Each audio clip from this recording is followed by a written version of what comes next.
우리가 다니엘서를 계속 보고 있습니다. 특별히 오늘 다니엘 4장인데요. 4장은 2장과 같이 바벨론 왕 느부갓네살 왕의 이제 꿈을 꾼 꿈에 대한 이야기가 기록되어 있습니다. 그러나 2장과 4장과 2장의 꿈은 서로 차이점이 좀 있습니다. 첫 번째가 뭐냐면 내용에서 좀 차이 납니다. 2장에서의 꿈은 왕이 큰 신상에 대한 꿈을 꾸었다면 4장에서는 큰 나무에 대한 꿈을 꿉니다. 2장에서는 왕이 꿈을 꾸고 난 이후에 그 꿈을 말하지 않고 그 꿈과 그 해석을 하라라고 말했다면 4장에서는 꿈에 대한 얘기는 먼저 합니다. 그리고 나서 꿈에 대한 해석을 하라라고 얘기하고 있습니다. 또 2장에서는 그 꿈 자체가 어떤 내용이었습니까? 바벨론으로부터 또 예수님의 재림까지 오가는 모든 나라들에 대한 꿈이었다면 4장에서 이 꿈은 느부갓네살 왕 개인에 대한 꿈을 이제 소개하고 있습니다. 또한 공통점도 있습니다.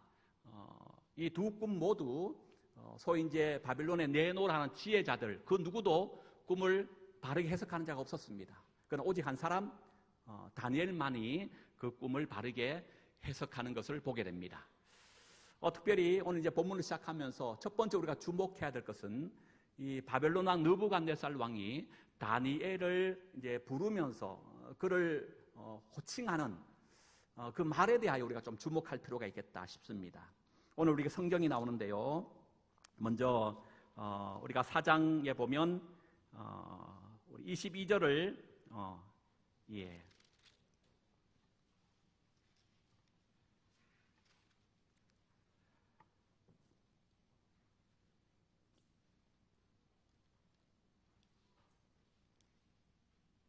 구절을 볼까요? 4장 9절을 보십시다. 여러분, 그 느부갓네살 왕이 다니엘을 부르면서 그에 대하여 호칭하기를 이렇게 호칭하면서 그를 부르죠. 9절에 읽어봅니다. 시작. 박수장 벨드사사라 이렇게 부릅니다. 벨드사살이라는 것은 다니엘의 바벨론식 이름이었다는 것을 우리가 알 수 있죠. 박수장 할 때 박수라는 것은 술사, 점쟁이, 마술사, 또 무당 이런 의미의 뜻을 가지고 있습니다. 이걸 이제 다니엘서 전체 속에서는 지혜자다 이런 단어로 표현하는 것을 보게 됩니다. 그러니까 다니엘이 누구라는 겁니까? 그런 지혜자들의 대표, 우두머리라는 것을 알 수가 있게 되는 거죠. 제가 지난 시간에 잠시 말씀드렸습니다마는 이 바벨론의 지혜자들의 지혜에 근거하고 지금 다니엘의 지혜에 근거는 완전히 다르다는 것을 우리가 다시 한번 좀 확인할 필요가 있겠다 싶습니다. 바벨론의 지혜자들의 지혜의 근거는 한마디로 얘기하면 미신에 근거한 지혜였습니다. 그들은 하늘의 별을 바라보면서 나라의 기륭하복에 점을 쳤던 이들입니다. 특별히 바벨론에서 유명한 점 가운데 하나가 바로 간점이라고 하는 것이 있습니다. 동물의 희생 제사를 드리고 난 이후에 그 배를 갈라서 간을 끄집어내어 간을 바라보고 이제 기륭하복을 점치는 그 점이 굉장히 유명했다라고 말하고 있습니다. 그러나 여러분 다니엘의 지혜의 근거는 이런 미신에 근거한 지혜가 아닙니다. 철저하게 다니엘은 하나님의 말씀에 근거한 지혜였다라는 것을 우리는 알 수 있다는 것이죠. 오늘 본문 속에도 나옵니다. 24절 한번 볼까요? 24절에 보니까 이렇게 다니엘이 말합니다. 왕이여 그 해석은 이러하니다. 곧 지극히 높으신 이가 명령하신 것이. 여러분 여기서 지극히 높으신 누구 말합니까? 하나님 말씀하고 있는 거죠. 하나님이 명령하신 그 말씀이라는 것을 얘기하고 있습니다. 이것은 2장에 보면 큰 신상의 한상 꿈에 대하여 해석할 때에 다니엘이 한 얘기를 통하여 더욱 분명히 드러나고 있습니다. 2장으로 돌아갑니다. 2장을 보실까요? 2장 19절을 봅니다. 2장 19절 다니엘이 이렇게 얘기합니다. 한번 읽어볼까요? 시작. 이에 이 은밀한 것이 밤에 한 상으로 다니엘에게 나타나 보이매 라고 되어 있습니다. 이 은밀한 것이 뭘까요? 바로 왕이 꾼 꿈을 말합니다. 은밀한 것을 바로 왕을 만나기 하루 전날 밤에 하나님께서 먼저 한 상으로 누구에게 나타내 보여줬다? 다니엘에게 미리 보여주셨다라고 지금 말씀하고 있습니다. 그리고 여러분 23절 구체적으로 이렇게 얘기합니다. 나의 조상들의 하나님이여 주께서 이제 내게 지혜와 능력을 주시고 라고 되어 있습니다. 그러니까 여기서 말하는 지혜와 능력이 뭡니까? 그 밤에 은밀한 것을 하나님이 먼저 나에게 보여주시고 가르쳐주시고 들려주신 바로 꿈에 대한 내용들, 그 꿈과 꿈에 대한 바른 해석을 말하고 있습니다. 그러니까 여러분, 다니엘의 지혜의 근거는 미신적인 것이 아니고 철저하게 어디에 근거하고 있다? 하나님의 말씀에 근거하고 있다는 것을 보게 됩니다. 그래서 여러분, 다니엘서는요 역사서가 아니라 예언서입니다. 예언서 할 때 예자가 미리 예자나 볼래가 아닙니다. 그래서 우리는 예언자 그러면 마치 먼 미래에 일어날 일들을 미리 아는 것처럼 이렇게 생각하고 있는데, 예언자의 의미는 그 의미가 아닙니다. 여기서 말하는 예자는요, 이 맡길 예자를 씁니다. 우리가 은행에다가 돈을 맡기는 것처럼. 그 예언자가 뭐냐? 하나님의 말씀을 맡은 자로서 그 말씀을 바르고 정확하게 전하는 일, 그것이 참된 예언자들이라는 겁니다. 성경 보면 거짓 예언자들도 많이 나타납니다. 거짓 예언자 특징이 뭡니까? 자기가 하나님으로부터 받은 말씀이 없어요. 또 하나님 앞에 받은 말씀이 있다 할지라도 그 말씀을 바르고 정확하게 전하는 것이 아니고 자기 생각과 자신의 뜻을 전한다면 그는 어김없이 거짓 선지자인 것을 우리가 알 수 있습니다. 연극을 여러분 좋아하시나요? 연극에 3대 요소가 있다고 한답니다. 연극에 할 때에 반드시 필요한 것 3가지. 뭘까요? 어쨌든 얘기하시는 것 같습니다. 정리해 보면 첫 번째 가장 중요한 배우가 있어야 돼요. 그렇죠? 전체를 총괄하고 또 진행하는 감독, 연출자가 있어야 되고요. 또 한편 대본도 있어야 됩니다. 4대 요소 그러면 무대도 같이 필요하겠지요. 여러분, 우리의 신앙의 인생이 그렇습니다. 우리 모두는 역사라고 하는 바로 인생 무대 위에서 저마다의 삶으로 연극해내는 배우라고 얘기할 수 있습니다. 그런데 배우는 보니까 크게 2부류로 나누더라고요. 엑스트라가 있고 주연급 주인공이 있습니다. 그 가운데 여러분은 엑스트라입니까? 여러분 주인공입니까? 제가 봐서는 여러분 다 주인공이에요. 그런데 여러분, 그렇다면 감독자, 연출가는 누구겠습니까? 하나님이 되시는 것이죠. 대본은 무엇이 됩니까? 철저한 하나님의 말씀인 성경이 우리의 대본 되어야 될 줄로 믿습니다. 아무리 유능하고 아무리 여러분 유명한 배우라 할지라도 대본에 충실합니다. 그렇죠?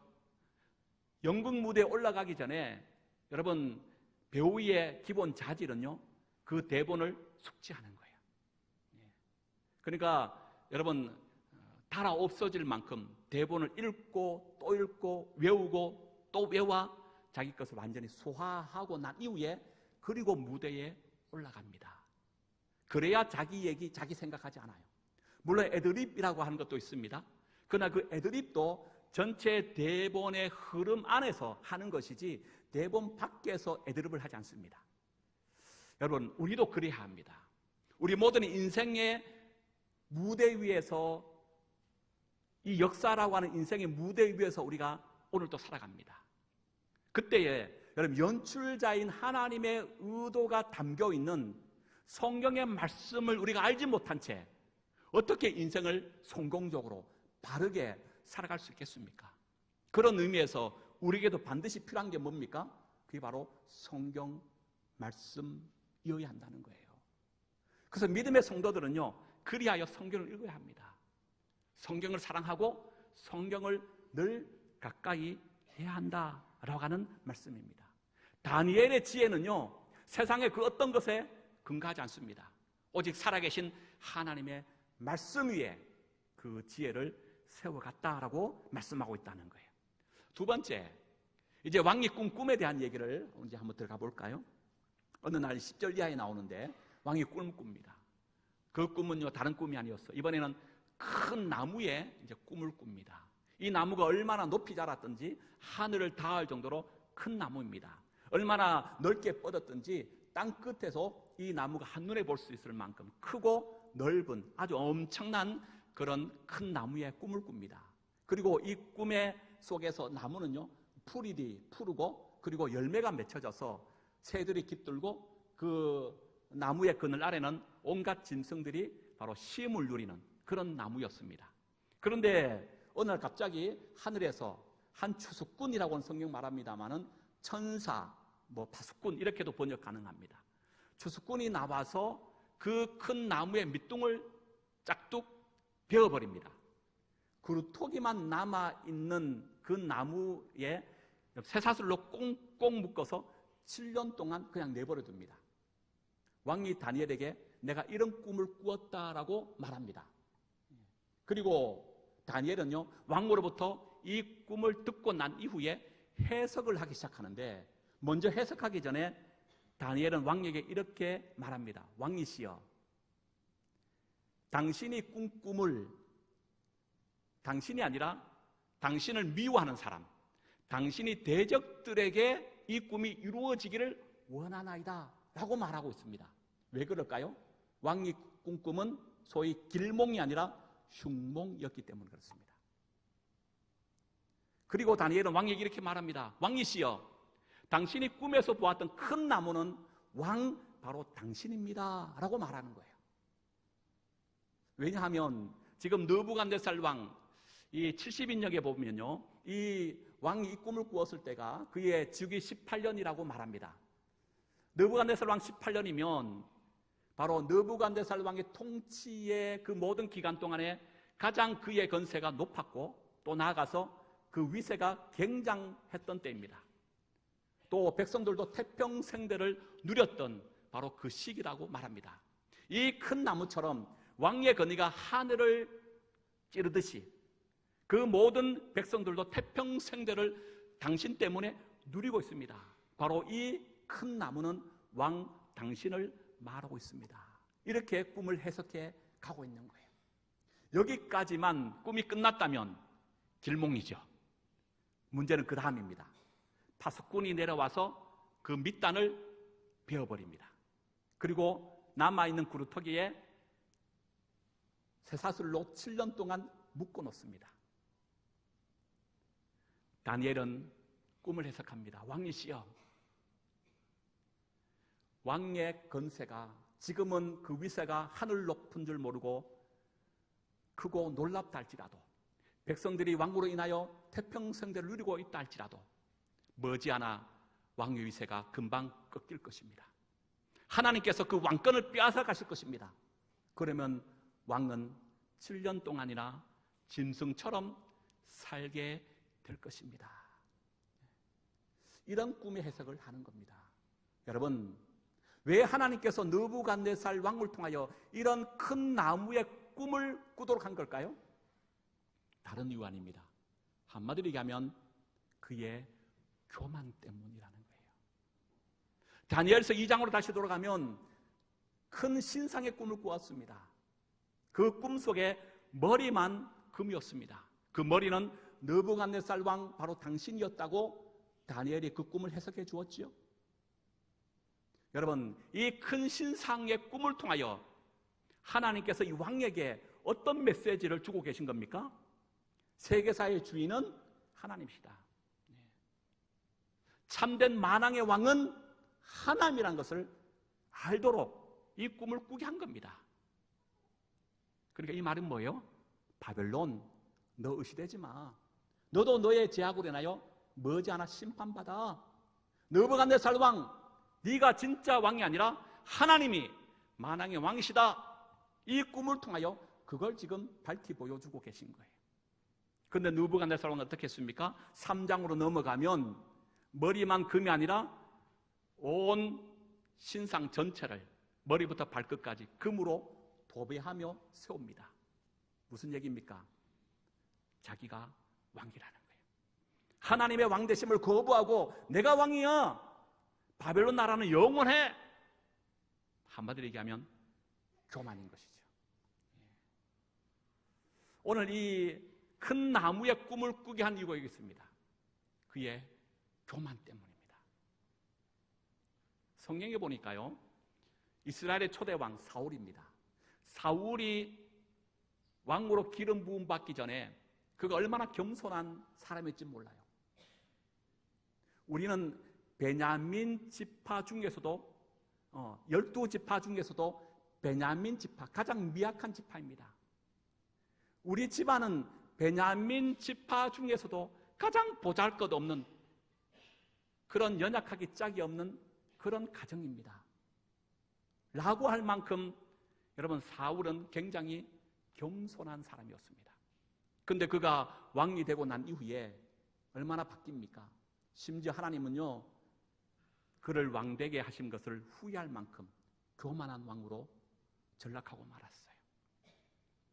신약 성경에 보면 사울과 동일한 이름을 가지고 있는 한 사람이 등장합니다. 바로 바울이라는 것을 알 수가 있습니다. 바울은 그는 이렇게 고백합니다. 빌립보서 3장 5절 이하의 말씀에 보니까 나는 8일 만에 헬라를 받았고 이스라엘 족속이요 베냐민 지파요 히브리인 중에 히브리인이요 율법으로는 바리새인이요 열심으로는 교회를 박해하고 율법의 의로는 흠이 없는 자다. 그러나 바울은 이 모든 것을 오직 배설물로 여길 뿐만 아니라 자기가 자랑할 것은 오직 뭐밖에 없다? 십자가에 달리신 예수 외에는 자랑할 것이 없다라고 말하고 있습니다. 여러분, 하나님의 나라는 오직 겸손한 자만이 들어갈 수 있습니다. 요한계시 4장에 보면 24장로들이 보좌에 앉으신 하나님 앞에 영광과 찬송과 존귀를 올려드리는데 그들의 모습을 우리가 주목할 필요가 있습니다. 24장로들은요 흰옷을 입었습니다. 머리에 금관을 쓰고 있더라고요. 근데 하나님 앞에 엎드려 예배할 때는요 자신의 금관을 벗어서 보호자에 앉으신 하나님 앞에 올려드리면서 경배와 찬송을 하고 있는 것을 보게 됩니다. 무슨 의미입니까? 누가 왕이라는 거예요? 하나님만이 왕이십니다. 겸손하더라는 거예요. 여러분, 이 시대에 누가 예수를 진리임을 알고 믿고 고백합니까? 그 마음속에 거룩한 성령의 영으로 인침받아 바로 겸손한 자가 예수를 모시고 하나님을 왕으로 선포하며 사는 자인 줄로 믿습니다. 그런 의미에서 여러분 우리는 교만의 정의를 좀 새롭게 할 필요가 있습니다. 교만이 뭐냐? 단순히 자신을 높이는 것을 의미하지 않아요. 성경 속의 교만은요 하나님이 앉아야 할 그 자리에 내가 대신 끼어차고 앉는 것을 말합니다. 여러분 이것이 교만이에요. 창세기 3장에 보면 그 교만의 시초가 나옵니다. 아담과 하와가 에덴 동산을 거니고 있을 때 뱀이 유혹하지요. 선악을 알게 하는 실과의 나무를 따먹으면 네가 하나님처럼 너의 눈이 밝아져 하나님 같이 된다는 거예요. 여러분 하나님 같이 된다는 의미가 뭘까요? 다른 게 아닙니다. 바로 네 스스로가 하나님이 되어 하나님 노릇할 수 있다는 거예요. 너의 노력의 여하에 따라서 얼마든지 네 생명과 네 안녕과 행복을 확보할 수 있다는 겁니다. 하나님이 없어도 돼. 네가 이제 하나님이야. 네 스스로의 행복과 안녕은 네가 책임질 수 있어. 하나님 의지하지 않는다는 거예요. 하나님 믿지 않는다는 거예요. 하나님 바라보지 않아도 얼마든지 너의 자원을 가지고 네가 살아갈 수 있다라고 말하는 거예요. 아담 이후 온 인류는 교만의 제유전인자를 가지고 태어납니다. 그 사람들 뭐라 얘기합니까? 하나님 없다는 거예요. 하나님 거부합니다. 그리고 하나님 없이도 얼마든지 나는 살아갈 수 있다라고 말합니다. 하나님 왕이 아니라 내가 왕임을 선포하고 있다는 거지요. 여러분 결코 그럴 수 없다는 거예요. 여러분 순간입니다. 그 성경은 끊임없이 뭐라 얘기합니까? 선줄 알거든 넘어질까 삼가 조심하라 그래요. 바울은 끊임없이 외칩니다. 표대를 향하여 나는 달려갑니다 라고 말합니다. 하나님의 나라는 겸손한 자가 들어가는 거예요. 지금 느부갓네살 왕이 이 큰 나무에 꿈을 꾸게 하나님께 하신 것은 그를 낮추시기 위함이었다는 것을 여러분 꼭 기억하시기 바랍니다. 그러면 여러분 오늘 본문 다시 돌아가서 이 교만한 왕을 하나님께서 어디까지 떨어뜨리게 하시느냐? 오늘 말씀해 보면요, 한번 여러분 29절을 한번 볼까요? 다시 4장으로 돌아와서 29절 봅니다. 29절 시작. 12달이 지난 후에 내가 바벨론 왕궁 지붕에 거닐세. 여러분 1년이 지났습니다. 그러니까 다니엘을 통하여 꿈에 대한 해석을 받고 나서 1년이 지났다는 거예요. 그러면 1년이 지났다는데 하나님께서 그에게 1년의 시간을 준 겁니다. 그럼 이 1년의 시간은 왕에게 있어서 어떤 의미의 시간이 돼야 됩니까? 교만한 것을 낮추고 겸손한 것으로 겸비해야 되는 1년의 시간이 돼야 되겠죠. 자기가 왕으로 살았다면 이제는 내가 왕이 아니라 하나님이 왕이십니다 라고 고백하는 1년이 돼야 되는 거죠. 그 하나님께서 1년 동안의 시간의 유예를 준 것은 바로 회개케 하기 위함입니다. 뜻을 돌이켜 다시금 하나님의 자리가 자기가 있음을 깨닫고 겸손하게 낮아지도록 그 시간의 유예를 준 1년이라고 볼 수 있습니다. 그런데 왕은 1년의 시간을 어떻게 보냈을까요? 우리 30절 읽어봅니다. 30절 시작. 나 왕이 말하 이르되 이 큰 바벨론은 내가 능력과 건세로 건설하여 나의 도성으로 삼고 이것으로 내 위엄의 영광을 나타낸 것이 아니냐? 여기서 겸손이 있습니까 없습니까? 낮아짐이 있습니까 없습니까? 없습니다. 도리어 누가 왕이란 겁니까? 내가 왕이라는 거예요.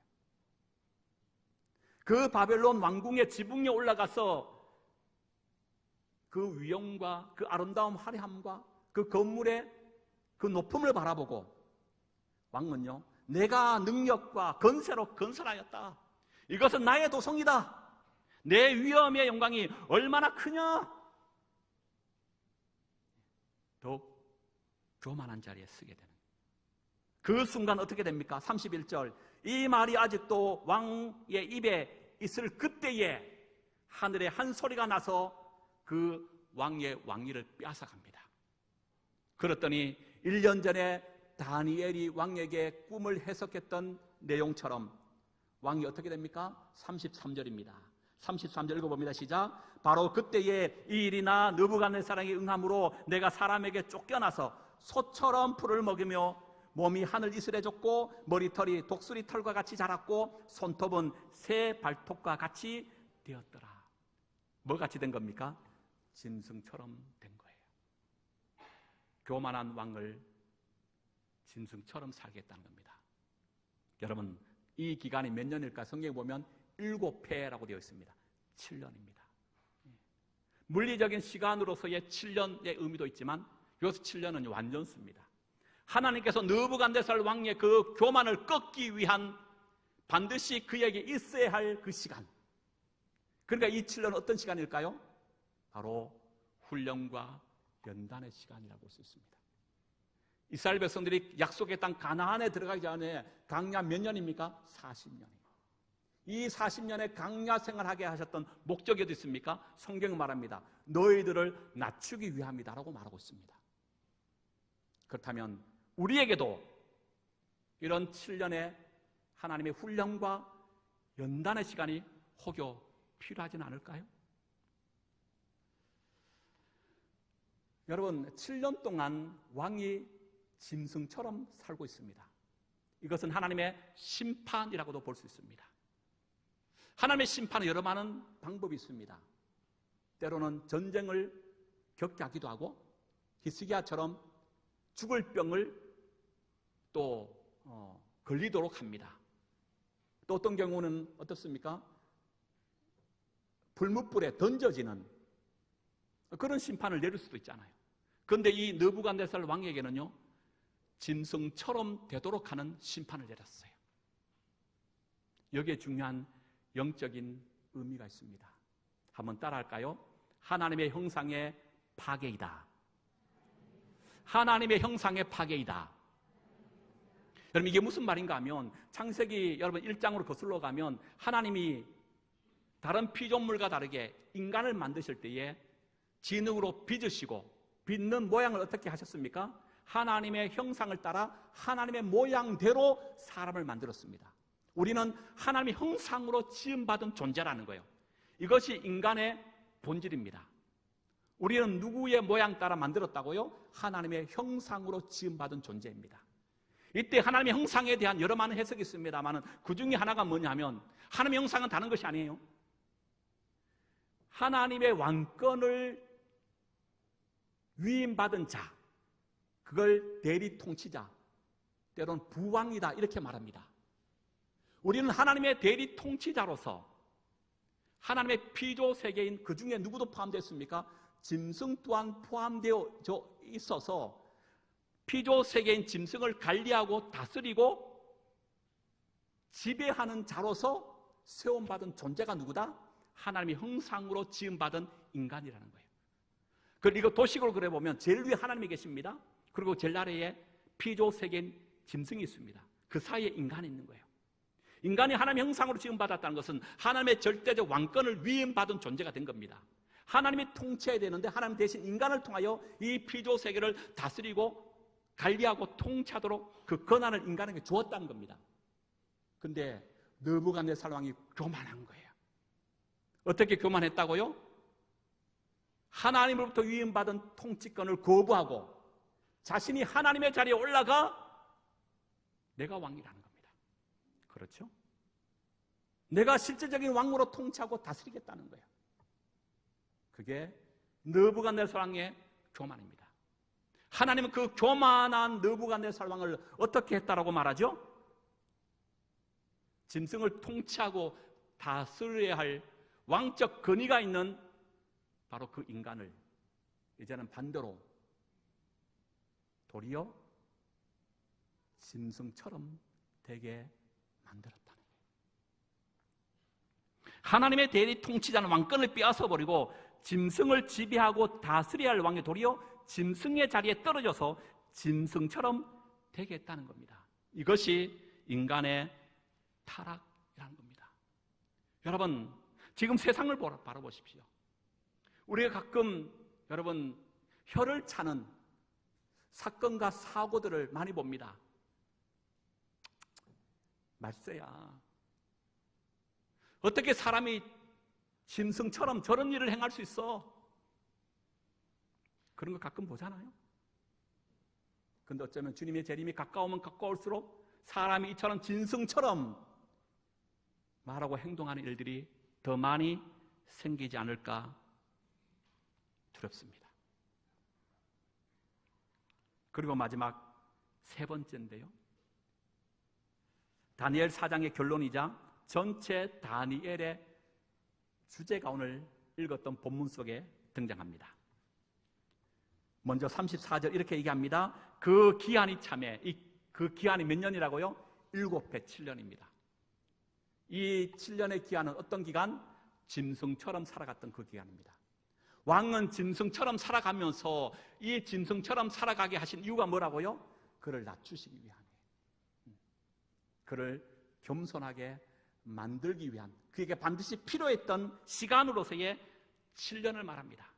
그 7년이 되내매 왕이 변화가 일어나요. 어떻게 바뀔까요? 보십시다. 시작. 그 기한이 참에 나 느부갓네살 왕이 하늘을 뭐 했다? 우러러 보았다는 겁니다. 여러분, 이 구절을 주목할 필요가 있습니다. 왕이 뭘 봐요?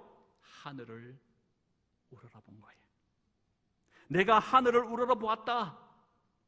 회복의 역사는 바로 여기부터 시작되고 있습니다. 느부갓네살 왕은 아직 환경이 바뀐 게 아닙니다. 상황이 좋아진 것도 아니에요. 오직 시선이 바뀌어졌을 뿐입니다. 왕은 더 이상 땅을 보지 않았습니다. 자기 업적을 보지 않았습니다. 자기 왕궁도 보지 않았습니다. 오직 하늘만 바라보고 있습니다. 그랬더니 어떤 일이 벌어집니까? 그 다음 보니까 내 총명이 다시 내게로 돌아온지라. 정신이 온전해졌다는 거예요. 바로 이것입니다. 문제가 해결되어야 회복되는 것이 아니고 하늘을 볼 때 이미 회복은 시작되고 있는 겁니다. 그리고 왕은 이렇게 고백합니다. 이에 내가 지극히 높으신 이에게 감사하며 영생하는 이를 찬양하고 경배하나니 그 건세는 영원한 건세요 그 나라는 대대에 이르리로다. 35절 이렇게 계속 고백합니다. 땅의 모든 사람들을 없는 것 같이 여기시며, 이 말은 뭐예요? 하나님께서 인생의 생사화복을 주관하신 분이다. 나아가서 하나님 어떤 분이라 고백합니까? 하늘의 군대에게든지 땅의 사람에게든지 그는 자기 뜻대로 행하시는 분이시다. 다른 말로 얘기하면 나를 세우기도 하시고 나를 폐하신 분이 누구라는 겁니까? 왕을 세우기도 하시고 왕을 폐하기도 하시는 분이 누구라는 겁니까? 하나님이라는 거예요. 그런데 지금까지 7년 이전에 왕은 어떻게 교만 떨었어요? 모든 것이 자기 손에 있는 줄 알았어요.